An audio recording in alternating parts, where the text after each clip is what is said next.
reports in the media that you have affiliations with different anti-Semitic Hungarian orders, such as the Vitezi Rend, which is said to have had ties with the Nazi regime. There are reports that you were sworn in secretly as a member of this order. You were shown wearing a medal belonging to this order.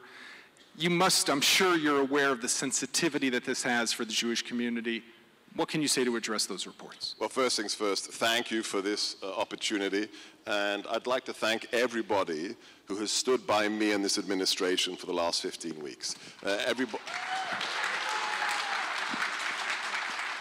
Specifically, and I apologize in advance if I forgot you, but the two Davids, Ira, Bruce, Jeff, Mort, Joel, Noel, Noah, you know who you are, okay? And especially thank you to Rabbi Billet, who wrote just this Friday an amazing piece. So let's get to the heart of the matter. I have spent my life fighting against totalitarian ideologies, and so did my father. My father was 9 years old when World War II broke out. As he says in his memoirs, in 1944, after the Nazis took over Budapest at the age of 14, he escorted his fellow Jewish schoolmates who were forced to wear the Star of David to school every day and back to stop the local German forces from assaulting them or spitting on them. That's my father, okay? Later, he was forced to resist the communists. He fought back in university. He was betrayed by Kim Philby, arrested and tortured as a 20-year-old, often by secret police officers of the new communist regime who just a few months before had been members of the fascist Arrow Cross. I take that heritage very seriously, and when my father was awarded a medal in 1979 by anti-communist members of a splinter order outside Hungary, I take that as a mark of their suffering, and I am proud to wear that as a response to everything that we face today. Because for me, jihadis are linked to fascists because they are totalitarians. And that's why I am proud of working in administration that, look, we can talk about bluster, we can talk about rhetoric, but the bottom line is nobody, not one person, not at the Forward, not at Politico, not at any other place, has found one sentence that I've ever said in the last 46 years that is anti-Semitic or anti-Israel. You'll find the opposite. You will find the opposite. And because we are pro-Israel, we must be attacked, whether it's the president, whether it's Steve Bannon, whether it's Steve Miller or myself. We are friends of Israel. But you must understand, Sebastian, you must understand the sensitivity here, right? This is a Jewish community here in the United States that feels very, sometimes insecure, feels at times that medals and affiliation with such orders could bring in types of sentiments into the White House that could be to the detriment of the Jewish community. Look at the facts. Look at the facts. Look at what the president has said. Look at what the vice president said just this week. We were celebrating the Independence Day of Israel. And what did the president say through the vice president? We will always unapologetically stand by Israel. That's the truth. That's the truth. And we're talking about an order. I don't want to get lost into the weeds. We've got important stuff to talk about. There are members of this order, like Vilmos Nagy, who was recognized in 1969 as a righteous among the nations by Yad Vashem. That's a member of the Vitez. Let's think about that for a second. Okay? So the politics in Central Europe is often very complicated, as you know. There have been a lot of reports recently that you might be leaving the White House. It goes on. One day you're leaving, one day you're gone, and then the next day you're still there. So it seems like maybe infighting inside the White House. Can you shed some light on what's happening there? Let me quote the boss. It's always good to quote the boss. As the president says, there's fake news, and then there's very fake news. The fact is, the White House works like a well-oiled machine. This idea that there are camps. There aren't camps inside the White House. There are patriots, lovers of America, friends of Israel that work together, whether it's Jared, with Steve, with Reince, with the president. The bottom line is there are some people who don't like our stance, that we wish to be a leader in the world. We wish to help our friends. And some of those people maybe leak to the press, or maybe they make stuff up. That's a sad reality, but we are going to hold the line. So you're there to stay? I will be there for as long as the president has use for me. Okay. I want to switch gears for a moment. Before Donald Trump took office, there was a lot of skepticism about his approach to Israel. Right, pro-Israel, anti-Israel, what does he think about Israel? We see that he's keen on trying to renew peace talks between Israel and the Palestinians. He met last week with President Abbas of the Palestinian Authority. He's making a trip to a very historic visit to Israel as his first trip, or part of his trip, first overseas trip as president. I know it's not your specific portfolio, but what can you tell us about how the president views this alliance between Israel and the United States? How he views it? Yeah. Again, it's our closest relationship. Our closest relationship. Look at who he's put in charge of this issue. It speaks volumes to the commitment of the president to Israel and to peace in the Middle East, by the fact that he put Jared Kushner, right, as his point person, and Jason Greenblatt as his special negotiator. That tells you just how committed he is. And on top of that, let's think about something. Who was this man before he became the commander-in-chief? This was a businessman who wasn't just successful, he was crushingly successful in the hardest market in the world. What's that market? New York real estate. So if there's a man who can bring a deal, who can bring peace, it is President Donald Trump. His overall trip, though, which includes stops to Saudi Arabia, Israel, the Vatican, it's interesting, kind of the three monotheistic religions, the main centers of that. Is there some overarching or overall message here with this visit? I think that the recognition of how important faith is, yeah? We had an administration who for the last 8 years said, didn't take faith seriously, may have gone to church or may have gone to temple, but saw it as a networking exercise, nothing more. And importantly, they didn't take our enemies' understanding of religion seriously. When you spend 8 years saying you can't talk about religion, you can't use the word jihad, it's all about jobs for jihadis, it's not about any kind of ideology. This administration understands the power of faith, the importance of faith, and the importance of those who are using faith to harm us. And I think that's the message that's being sent. You've been said to have been one of the architects behind the change in rhetoric that we've noticed by President Trump already back in the campaign, the use of the term, which was, as you mentioned, highly controversial during the previous 8 years, of radical Islam, right? Why is that important? Why is it important for those two words to be said in conjunction with one another?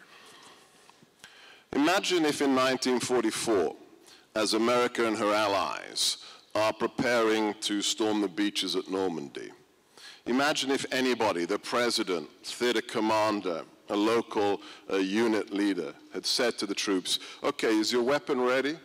Is your chute ready? Is the barge ready? Oh, one last thing. When you land on the beaches, ready to fight, whatever you do, don't use the word Nazi, because you could annoy the Germans. That person would be fired, court-martialed, drummed out of the government, okay? We've had enough of that. We talk truthfully about the threat, and that's why people who don't want the truth to be told attack us. I think it's fascinating. Who are the leaders of the attacks, the slanders against this administration? Scratch it a little bit deeper, and who do you find? People who are either all connected to the BDS movement or people who are all pro-JCPOA Iran deal. Doesn't that tell you something?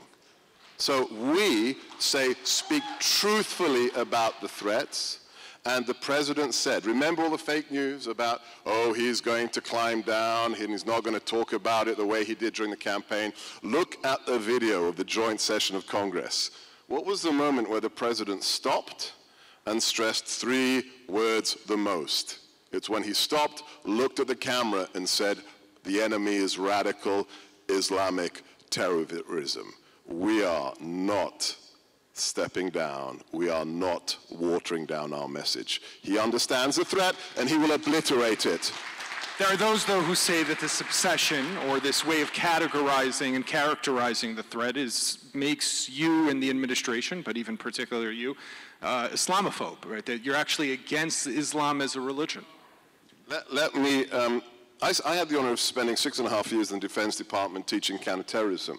And 40–50% of my students were Muslim officers, colonels or above. I learned from them the threat to this country. And when an Egyptian tells me that it's not a war with Islam, it's a war in Islam, I listen to him. When the Jordanians tell me that this is a religious war, but not against a religion, that would be absurd. Because I always ask people, do you remember that fighter pilot burnt alive in the cage? What religion was he? Was he Orthodox? Was he an Episcopalian? He's a Muslim, burnt alive by ISIS. So this is a war inside the faith for which version will be dominant. And we have to help our Muslim allies win. That's why the meetings with the King of Jordan, the meeting with President Sisi are so important. After Israel, these are our closest allies. You know, one big change that we noticed, and the whole world noticed, was after the chemical weapons were used in Syria. Back in 2013, there was something called a red line, which was crossed and crossed again, but then somehow disappeared and never found again. But this time, when chemical weapons were used, Tomahawk missiles were fired and launched. What does that mean from the larger, if I take a zoom out for a moment, what does that say to the larger strategy of this president, of his intervention foreign policy? Two things, most importantly. Number one, when the last administration in its own national security strategy said that we are going to lead from behind, what does that mean in English? Follow, thank you, right? It's not leading, it's the opposite. It's standing back and letting other guys, usually bad guys, fill the vacuum. We have ended that. As the Vice President said about 10 days ago on the deck of the USS Ronald Reagan, he said another very important thing. When the President wrote in his introduction to the National Security Strategy, we are now going to follow strategic patience, the Vice President said, the era of strategic patience is over. We are going to lead. We are going to lead. So what does it mean? It means that when the President, and he took that decision, it might have been over a great chocolate cake, but he took that decision, okay? When he decides to launch those 59 cruise missiles, when he launched, when his local commander dropped that Moab bomb in Afghanistan, I think everybody understands, you definitely understand. Everybody who understands geopolitics understands those two events were not about Afghanistan and not about Syria. They're about the return of American leadership and sending a very simple message. We are back and we will lead and we will, with our friends, destroy our enemies.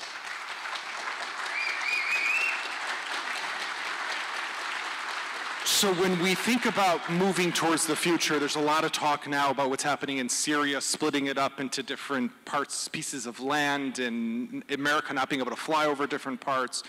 But do you have a vision? Is there a clear vision that you can maybe outline for us what might happen in Syria, which is obviously a very big concern for the state of Israel? When you play poker, I don't know if you play poker. Not too much. If you played poker, do you show the other people at the table your playing cards? It's not a good idea. The last administration did that. They said, we're coming into Mosul in 2 months or 3 months. You do not tell your game plan in advance. It's not good strategy. What we talk about are objectives. And right now, we're not going to posit the future of Syria. We're going to do one thing. We're going to make sure that the conflict ends.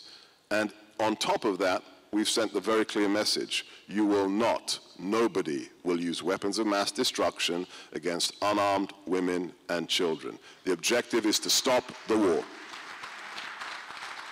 So lastly, if I look to ISIS for a moment, the president has laid out a plan to defeat ISIS, right? And I think a lot of the world is wondering how will that exactly work. So you might give me the poker answer again, but possibly not. But what I also want to maybe get at is, so ISIS, obviously a terrorist organization that is a major threat to a lot of the stability of America's allies in the region. But we in Israel face other terrorist organizations, such as Hamas in the Gaza Strip, Hezbollah in Lebanon, also fighting in Syria. Is there a view from the White House of these terrorist organizations as one? So, what are we going to do? Again, we're not going to tell our strategy, but a couple of key points. The president has been explicit before January 20th and afterwards, he has absolutely zero interest in invading anybody's countries and occupying them. That is un-American, and this administration will not do it. What we will do is we will help our friends fight their own wars for themselves. So that's why it's crucial that our Sunni allies understand that now they can trust us. This is not the Obama administration, but we will help them to fight this war. On your question with regards to these organizations, it's patently obvious, and the president knows this absolutely. Every jihadist group, whether it's Shia or whether it's Sunni, whether it's Hezbollah, whether it's Hamas, whether it's ISIS, whether it's Al-Qaeda, they all feed from the same genetic code. What is that genetic code? The jihadi ideology of the Brotherhood. The Brotherhood started it all in 1928.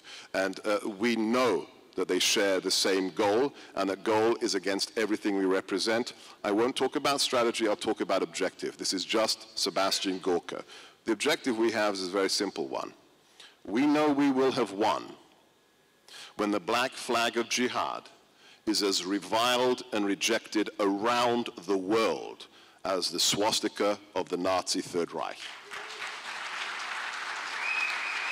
When that happens, we will have won. And we didn't rehearse this, so I didn't get a chance to ask you, but I have to commend you, I don't know if it was your choice, but to hold this event on the 7th of May was delightful, because as you all know, the 7th of May is the day that the Nazi Third Reich surrendered to the Allies. So, thank you. Dr. Gorka, thank you very much. Thank you, it's been a pleasure.